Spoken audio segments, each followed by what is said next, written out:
Ora, muito boa tarde a todos. Esta sessão para apresentar a proposta de revisão constitucional do PSD. Queria cumprimentar, agradecer a presença, cumprimentar o Sr. Presidente do Partido, o Sr. Líder Parlamentar, membros da Comissão Política, todos os que aqui estão presentes, e dizer o seguinte: a última revisão geral da Constituição ocorreu há 24 anos, em 1997. Tendo em conta a duração previsível dos trabalhos, passará um quarto século, 25 anos, sem que haja uma nova revisão geral da Constituição. O mundo mudou muito desde 1997 e o país também. Há uma moeda diferente, o país teve um conjunto de desenvolvimentos e um conjunto de problemas que foram surgindo. Há apelos também, enfim, até na doutrina constitucionalista, para uma revisão constitucional. Por exemplo, ainda recentemente o professor Jorge Miranda publicou um livro sobre aperfeiçoar a Constituição. O PSD assumiu, repetidas vezes, e de novo, desta vez, também o compromisso político de apresentar uma proposta de revisão constitucional em linha com a sua índole, a sua natureza de partido reformista, que o distingue daqueles que se comprazem com o imobilismo, o conservadorismo, digamos assim, e que recusam, portanto, qualquer reforma. Nesse sentido, a Comissão Política Nacional nomeou uma comissão, um grupo de trabalho, que trabalhou durante 6 meses, que fez várias leituras, várias revisões nesse sentido da Constituição, fez audições, procedeu também a audições, e que tem um texto já pronto, acabado nos seus traços essenciais, tem de ser transformado em proposta de lei constitucional. Evidentemente, aí poderá haver também alguns aperfeiçoamentos, mas na sua parte fundamental está pronto. Compete-me, aqui numa pequena introdução, fazer uma pequena descrição dos aspectos mais, digamos, técnicos dessa proposta, que não abrange o preâmbulo, que a Comissão e o PSD consideram um mero testemunho de certa época histórica e sem valor normativo, limita-se ao articulado. Um dos esforços da proposta é o de, na medida do possível, procurar encurtar e modernizar o texto constitucional, que ainda está hoje marcado por alguma terminologia pós-revolucionária. O texto, previsivelmente, da proposta do PSD passará para menos de 270 artigos, portanto, reduzirá em cerca de 10% o número de artigos, adaptará a linguagem e vou agora referir-me a algumas das propostas, deixando aquelas de perfil mais político para a apresentação, para a intervenção posterior do Presidente do Partido. Destacarei as seguintes. Logo, nos princípios fundamentais, tarefas fundamentais do Estado, inclusão aí da promoção das necessidades específicas dos territórios de baixa densidade, da proteção das identidades próprias das várias regiões, da solidariedade entre gerações e também da defesa não só da natureza e do ambiente, mas dos animais. Tudo pontos que não estão referidos hoje na Constituição. Portanto, nada disto aparece na Constituição. Nos direitos fundamentais, bastante atual, é também uma razão pela qual alguns têm reclamado uma revisão constitucional, a previsão expressa do estado de emergência, especificamente por razões de saúde pública e da existência de uma lei de emergência sanitária. A previsão de inelegibilidades como efeito necessário de penas de certos crimes. A redução do tempo máximo de detenção sem apresentação judicial e redução do prazo para decisão do habeas corpus de 8 para 5 dias. A equiparação da prisão domiciliária, a obrigação de permanência na habitação, à prisão preventiva para efeitos de garantias constitucionais. No direito ao ambiente, a referência à economia circular e de baixo carbono, às políticas de combate às alterações climáticas e de promoção e valorização da biodiversidade. Na organização económica, eu estou a limitar-me a algumas das questões mais técnicas, deixarei outras para a intervenção posterior, mais de fundo e política. A previsão de que o orçamento anualmente terá de prever um limite plurianual ao endividamento público, também para a defesa da solidariedade entre gerações. Quanto à organização política, no referendo, a possibilidade de haver referendos que coincidem com eleições e a eliminação do limite mínimo de participação para o referendo ser vinculativo. deixo um conjunto de outras questões de orientação política, saliento apenas uma delas, que não está especificada hoje na Constituição, a proibição que governos em gestão façam nomeações definitivas. Pensamos que isso deve estar também especificado.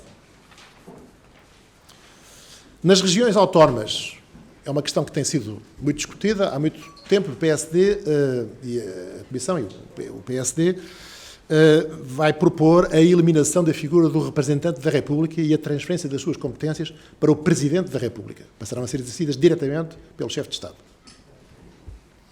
Na administração pública, um critério que todos nós achamos evidente, mas que estranhamente não está especificado na Constituição, a imposição de que na função pública a progressão na carreira se efetue com base em critérios objetivos de avaliação de mérito, algo que não está especificado na Constituição. Depois há um conjunto de outras propostas de perfil político, eu não vou entrar nelas. Queria dizer que o tom geral é o de modernização do texto constitucional, com simplificação, redução do número de normas, como disse, em 10%, passará na proposta de 296 para 267 artigos, aproximadamente, previsivelmente.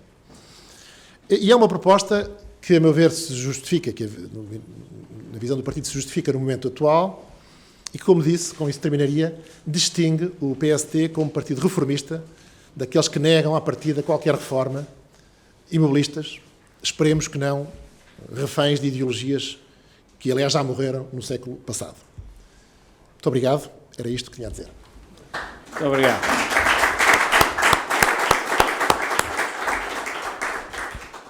Muito bem, um primeiro ponto de justificação pelo facto de estarmos a fazer esta apresentação na cidade de Coimbra. Tem a ver com um ato de coerência, na exata medida em que nós metemos na mesa da Assembleia uma proposta de lei, um projeto de lei, no sentido do Tribunal Constitucional deixar de estar em Lisboa e passar a estar em Coimbra. Portanto, faz sentido que esta apresentação seja feita justamente na cidade de Coimbra.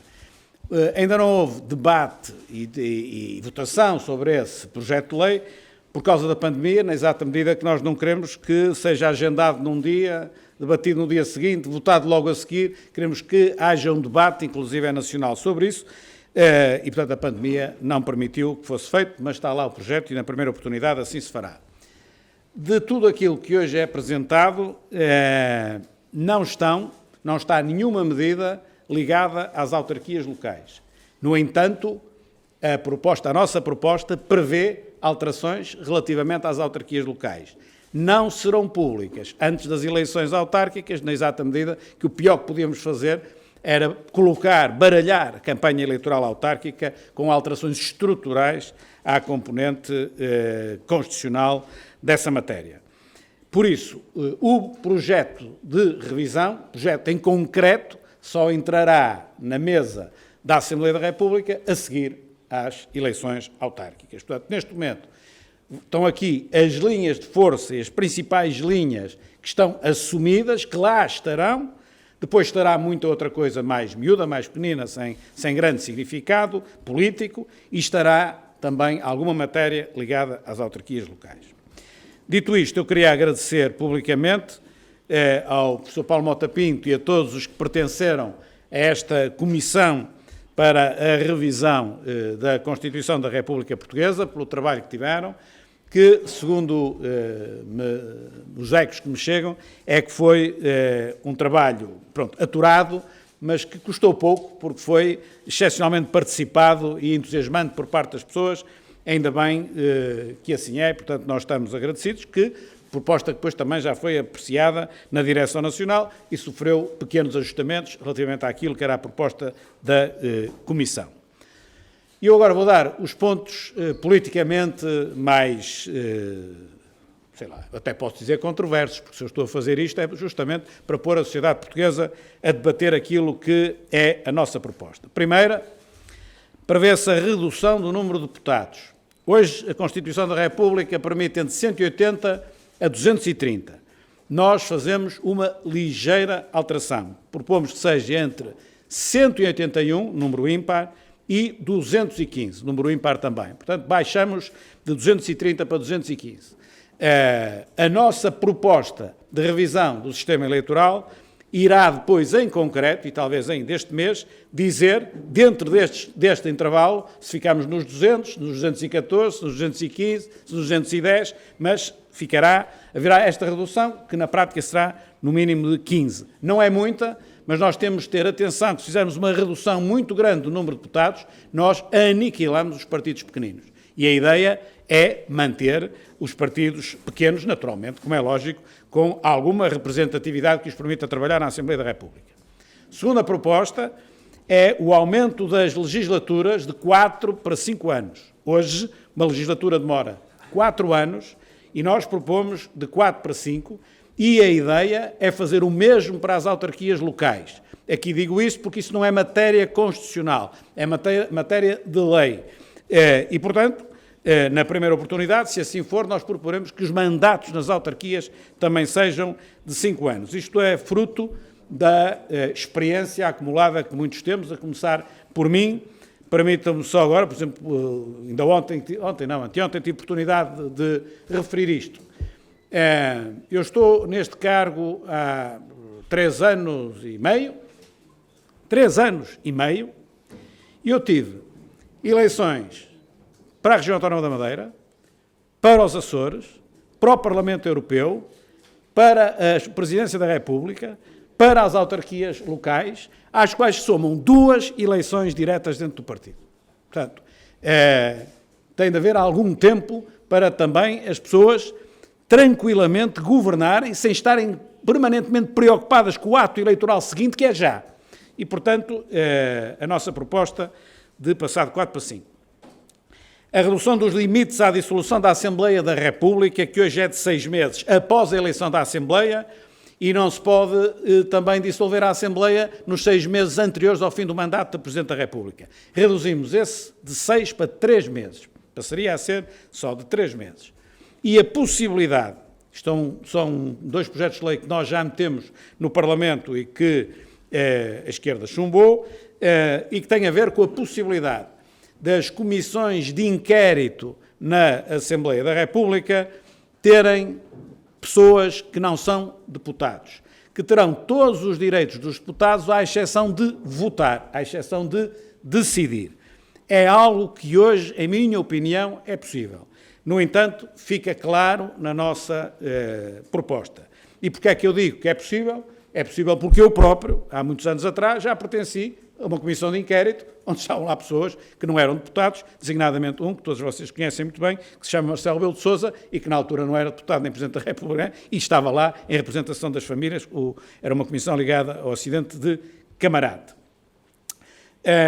Também aqui propormos que aquilo que é hoje a Comissão de Ética e Transparência da Assembleia da República possa ser uma comissão com uma configuração diferente, em que a maioria dos seus membros seriam obrigatoriamente não deputados, para que não haja juízo em causa própria. Uma comissão com deputados, mas cuja maioria tem de ser não deputados, naquele momento, podem ter sido, naturalmente, no passado, até é bom que tenham sido no passado, para terem experiência. Também neste âmbito, prever e determinar a limitação de mandatos também para órgãos não executivos. Hoje não é possível. O que é que isto quer dizer? É que sem esta alteração constitucional nunca poderemos ter limitação de mandatos para os deputados. E, portanto, com isto, nós pretendemos depois poder legislar no sentido de ter limitação de mandatos para os deputados, para que não se assista a algumas situações que ao longo dos tempos se assistiram, ainda hoje se assistem, de quem lá está há 30 ou, para não dizer já 40 anos, se calhar também há com 40 anos. Portanto, é demais, sinceramente, é demais, não vejo porque é que deve haver, por exemplo, para os Presidentes de Câmara ou para o Presidente da República, e não há para os deputados. No quadro do Presidente da República, prevê-se que passa a ter 2 mandatos de 6 anos. O que é que isto tem a ver? Tem a ver com o facto de se os deputados também vão ficar 5 mais 5, se os Presidentes de Câmara, na nossa lógica, possam ficar 5 mais 5, aqui também propomos um alargamento ao Presidente da República, poderá passar a ficar 12. Prevemos também, no quadro do Presidente da República, das competências, que seja o Presidente da República a nomear os presidentes das entidades reguladoras, incluindo a ERC, que é uma entidade reguladora com um estatuto próprio, que hoje é totalmente pela Assembleia da República, o seu Presidente passaria a ser pelo Presidente da República. E depois a ANACOM, a Autoridade da Concorrência, a da Saúde, etc., todos esses órgãos, entidades reguladoras. Havia uma ideia inicial de ser entidades administrativas independentes, isso era brutal, porque são muitas, o Presidente da República já não lhe chegavam os 12 anos depois para nomear toda a gente. Prevemos também que passe o Governador do Banco de Portugal, que hoje é indicado pelo Governo, passe a ser também ele nomeado pelo Presidente da República. No quadro do Tribunal Constitucional, prevemos uma ligeira alteração em que o Presidente da República passa a indicar também 2 juízes para o Tribunal Constitucional que são roubados, digamos assim, àqueles que são indicados pela Assembleia da República. Hoje a Assembleia da República indica 10, passaria a indicar 8 e 2 passariam a ser indicados pelo Presidente da República, numa forma de afastar ainda mais, o mais possível, aquilo que possa ser alguma tendência à partidarização, que sempre acontece num tribunal com estes contornos, mantendo naturalmente um mínimo de 6 juízes.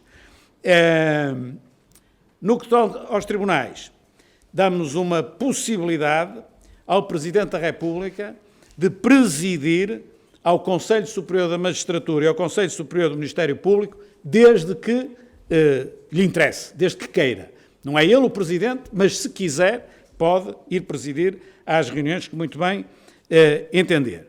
Alteramos a composição do Conselho Superior da Magistratura e do Conselho Superior do Ministério Público no sentido que sempre dissemos, ou seja, obrigatoriamente uma maioria de não magistrados. Isto tem um fio condutor, tem uma linha de coerência. Quando eu também falo que a Comissão de Ética e Transparência da Assembleia da República não deve ter maioria de deputados, hoje até tem a totalidade. Eu acho que é sempre o mesmo princípio. Juiz em causa própria não me parece algo de muito salutar, como é evidente.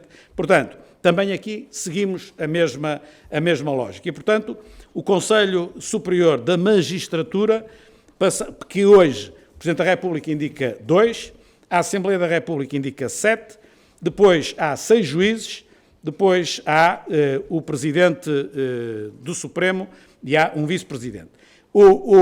Passaria o Presidente da República a indicar 3, a Assembleia da República a indicar 7, 6 juízes mais o Presidente do Supremo.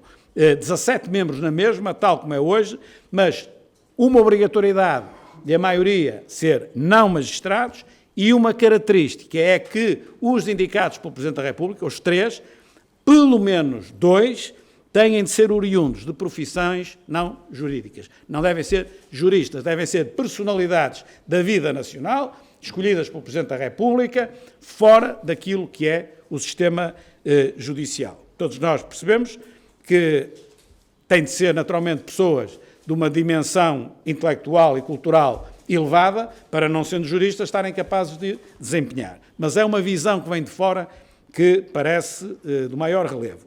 No Conselho Superior, o Conselho Superior da Magistratura também passa a ser ele que indica a designação de magistrados para funções em tribunais da União Europeia ou tribunais internacionais. Hoje é o Governo que é para evitar isto que assistimos há pouco tempo com o Procurador Nacional Europeu, chamemos assim, que teve o que teve, vimos todo aquilo que o Governo fez para nomear a pessoa que lhe interessava nomear.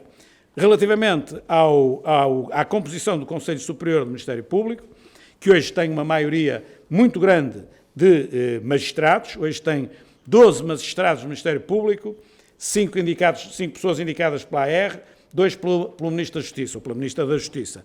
Passa a ser diferente, passa a poder indicar o Presidente da República também, que hoje não pode, passa a própria Procuradora-Geral da República a poder indicar, o Governo deixa de poder indicar, terminam as inerências relativamente aos procuradores distritais e garante-se uma maioria de não magistrados. Portanto, resumindo e concluindo, a maioria de não magistrados e o Presidente da República passa a poder indicar também. No fundo, estas são as alterações mais relevantes. A última, que ainda me falta dizer, é que prevê-se a possibilidade, que hoje está proibida constitucionalmente, da criação de tribunais especializados, também em matéria criminal, para se assim se entender, para crimes com muita sofisticação técnica que requerem um conhecimento técnico muito aprofundado.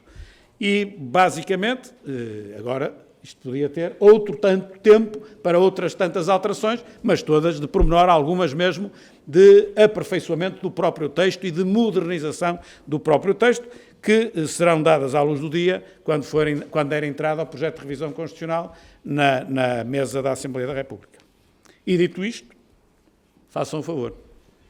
Joaquim Reis, Antena 1, só para ver a cara de falar consigo. Desta sinopse que nos entregaram, nota-se que a pandemia serviu de leitmotiv para muito do que fizeram. Mas há aqui uma coisa, e não é por ser das primeiras, mas que me chama a atenção, porque acho que levanta alguns problemas, que é, e leio, a possibilidade de confinamento ou internamento de pessoa com grave doença contagiosa, se necessário por razões de saúde pública, mesmo sem decisão judicial em condições de determinado problema. Quem é que vai decidir? Quem é que vai ter a autoridade de, sem uma decisão de um magistrado judicial, colocar aquela pessoa, ao fim e ao cabo, sob prisão domiciliária? E, se essa pessoa não aceitar essa decisão, pergunto se poderá e considerar se será legítimo ou não, se terá legitimidade própria, se não aceitar, se isto terá proporções em termos de efeitos penais. Muito obrigado. Bem, essa previsão visa dar uma credencial constitucional a uma prática que já existe e que já está prevista na lei. Aliás, nós sabemos isso, temos visto ainda nas últimas semanas, por determinação administrativa do Governo, haver confinamentos. Mas há muito tempo também que se questiona o problema, por exemplo, até antes da pandemia, por exemplo, da questão da pessoa que está infectada com, por exemplo, com tuberculose, saber se tem de haver uma decisão judicial para a confinar ou se podem as autoridades de saúde, como a Lei de Saúde Pública já prevê, porque no fundo isto aqui não é inovador, terá de ser concretizado na lei, a lei já prevê isto, porque não é nada que seja, digamos, extraordinário nesse sentido.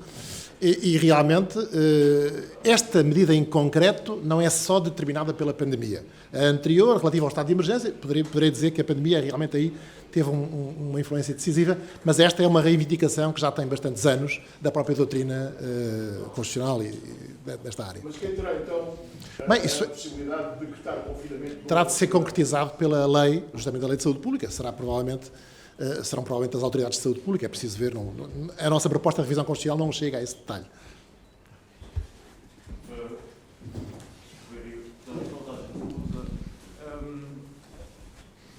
Esta proposta do PSD, que vai ser apresentada na sessão legislativa, no início da sessão legislativa, Apresentada, estamos a apresentar agora, entregue na mesa. Entregue na mesa, certo. Não pode ser aprovada sozinha. O PSD precisa do PS para fazer vingar esta proposta. Queria lhe perguntar qual é o seu sentimento do que é preciso fazer para levar isto à frente. Muito bem. Vejo que está num esquema de raciocínio mais adiantado do que, por exemplo, um artigo que ainda hoje li num jornal que dizia, ele diz que tem de fazer as reformas com o PS não quer, ele tem de arrumar as botas porque não se pode fazer nada. Vejo que já percebeu que há leis que têm de ser por 2/3 ou mais e que, portanto, é mesmo com o PS e que não sou eu o responsável de assim ser. Este é um caso evidente. Porque se assim fosse, então não era eu que arrumava as botas, arrumava toda a gente as botas, porque, efetivamente, só o PS e o PSD é que conseguem alterar algumas leis, designadamente a Constituição, e bem, não vamos alterar a Constituição com 50% mais um. Isto significa, obviamente, que quando o projeto de lei entrar, o mais tardar, quando o projeto de lei entrar, deve haver uma negociação com o Partido Socialista, por força exatamente daquilo que está a dizer. Só passa com 2/3. E bem. Portanto, eu admito que o Partido Socialista possa estar de acordo com algumas coisas e possa não estar de acordo com outras. Aquilo que eu não gostaria era que o PS mantivesse esta posição que tem tido desde o início, é que, pura e simplesmente, não quer reformar nada. E se não quiser reformar nem a Constituição da República ao fim de um quarto de século em que não se mexe na Constituição da República, fica mais evidente que o PS é um partido, como eu costumo dizer, já não é do sistema, é ele próprio o sistema. Porque a sociedade evolui, as coisas mudam e, naturalmente, que as leis e os hábitos e tudo têm de se adaptar às novas circunstâncias. É isto que eu espero da parte do PS e dos outros. Sendo que os outros sozinhos não chegam. Portanto, tem de ser mesmo com o PS, mas o mesmo do PS para nós. Também só nós não faz. É por essa razão que é tal a redução que se esperava e que o Dr. Rodrigo reduziu por uma proposta mais simplificada é apresentada, digamos, não apresentar uma coisa mais violenta para possibilitar essa negociação com o PS? Eu diria que, vamos lá ver, uma coisa mais violenta só se eu quiser fazer uma revolução. Eu não quero fazer revolução nenhuma, eu quero fazer uma reforma. Dentro do quadro da reforma, não digo violento, mas mais forte do que aquilo que estamos aqui a prever, já seria forte demais, porque nós propomos uma data de aspectos verdadeiramente estruturantes. Tudo que é Constituição é estruturante, mas aqui verdadeiramente estruturantes da própria Constituição. Mais do que isto, já andaríamos quase a dizer que queremos fazer uma revolução e mudar tudo. Não. Nós queremos dentro daquilo que está, fazer as alterações que a prática nos tem demonstrado e a evolução dos tempos nos tem demonstrado que é necessário fazer. Mas no caso da reforma da Justiça que o Dr. Rodrigo faz bandeira, Sim. a reforma fica por... Não. A reforma da Justiça é uma coisa, a revisão constitucional é outra. Interagem em alguns aspectos. Nos aspectos onde interagem, há bocado quando eu estive aqui a falar da composição dos Conselhos Superiores, não é? Obviamente que eu não consigo apresentar a proposta que quero apresentar no quadro da reforma da Justiça se não alterar a Constituição. Se não alterar a Constituição, aspectos que eu considero fundamentais e estruturantes da reforma da Justiça não são possíveis. Mas são possíveis muitos outros aspectos que não têm a ver com isto. Agora, se eu quiser mexer na composição dos Conselhos Superiores, se eu quiser abrir os Conselhos Superiores, não é? E combater o que hoje lá existe, por exemplo, ouviu o Presidente, não sei se é o atual, acho que entretanto mudou, do Sindicato dos Magistrados do Ministério Público, dizer que quando nós pretendemos que a maioria não sejam magistrados, sejam pessoas da sociedade, ele diz que nós estamos a querer combater o combate à corrupção, que nós não queremos o combate à corrupção, que nós queremos travar a fiscalização e a investigação a políticos.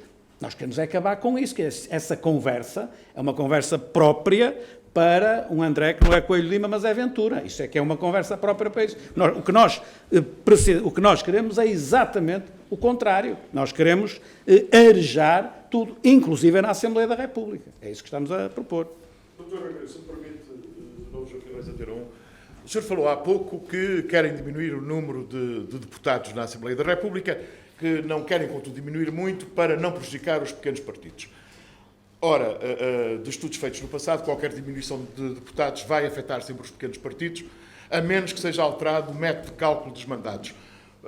Essa vossa proposta de diminuição do número de deputados é acompanhada da alteração do método de cálculo dos mandatos? Esta não, porque esta é a proposta de revisão constitucional. Vamos apresentar em paralelo uma alteração ao sistema eleitoral que ela própria vai acomodar aqui a redução do número de deputados. Agora, nós temos um método proporcional. E tendo um método proporcional, se nós reduzíssemos 15, apenas 15, que era o mínimo que isto permite reduzir, ou 15 ou mais, se reduzíssemos apenas 15, segundo um método proporcional, quem é que acha que no quadro atual perdia mais deputados? O Partido Socialista. Quem é que acha que no quadro atual era o segundo a perder mais deputados? O Partido Social Democrata.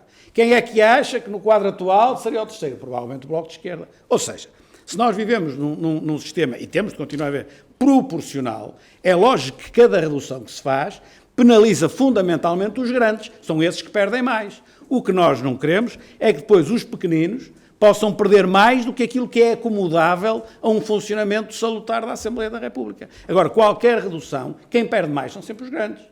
E aí eu não vejo problema nenhum, está a ver? Só que um grupo parlamentar que tenha 100 deputados, se perder 20, funciona na mesma. Um grupo de 20 deputados, perder 12, não é? Então, se perder 10, é um problema. Portanto, aquilo que a nossa proposta vai provar é que o corte fundamental é nos grandes, porque é proporcional. Os pequenos também terão uma perda, mas diminuta. Deixa-me fazer uma pergunta, tem a ver também com esta questão das forças. Se espera que o Partido Socialista mude de opinião até lá, ou se espera que o equilíbrio de forças até lá possa mudar, de forma ao PS ser, de certa forma, obrigado a mudar a sua posição? Não, o equilíbrio de forças não muda porque não prevejo nem que houvesse eleições amanhã que mude muito, porque o PS e o PSD juntos onde sempre fazer a maioria necessária. Neste momento temos 81% dos deputados eleitos. Eu compreendo que se isto, uma democracia genuína, em que as pessoas dizem mesmo aquilo que sentem e que entendem como importante e não taticamente estar a discordar taticamente, é evidente que eu compreendo que o PS não concorda com tudo e o PS está a fazer propostas que compreenda que eu não concordo com tudo. Aquilo que eu não gostaria de ver é o habitual. E o habitual é nós termos uma comissão que trabalhou nisto uns meses, mas trabalhou a sério, como aqui o professor Manuel Mota Pinto, há bocado, ligeiramente explicou, e agora nós apresentamos isto, e os senhores saem daqui, telefonam a um dirigente do PS, e o dirigente do PS, sem saber sequer o que está aqui, diz logo 3 disparates e tenta matar isto. Isto é que eu acho que é empobrecedor para a democracia. Isto é que eu gostava que não acontecesse. Ou seja, não tem que concordar com tudo, como é lógico, mas tem que pegar nisto, olhar de forma séria e ver o que é que podemos fazer pelo país em conjunto e em concordância.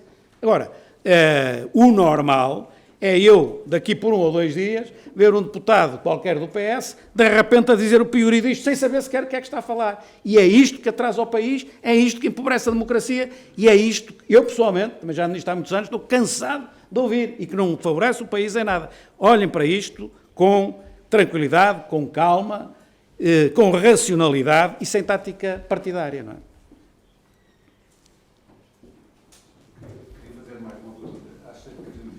De alguma maneira, esta proposta de revisão constitucional pode alterar, tem capacidade de alterar aquilo que é mais normal na sociedade portuguesa, da descredibilização da classe política e do sistema político em si mesmo?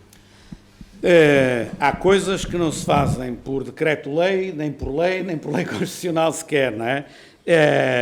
Agora, a nossa preocupação é de dar um passo nesse sentido, conscientes de que não é isto que vai resolver o problema, como é evidente, mas dá passos nesse sentido. Quando eu digo que há limitação de mandatos para deputados, por exemplo, é um passo nesse sentido. Quando eu abro a Comissão de Ética, é um passo nesse sentido. Quando abro a Comissão de Inquérito Parlamentar, é um passo nesse sentido. Quando faço respirar os Conselhos Superiores, quer do Ministério Público, quer da Magistratura, é um passo nesse sentido. Enfim, isto também é a lei base do país, não é propriamente depois um regulamento. Portanto, é com essa preocupação. Isto resolve? Não resolve. É um passo no bom sentido? É. Permite, em cima disto, depois as soluções? Isso sim.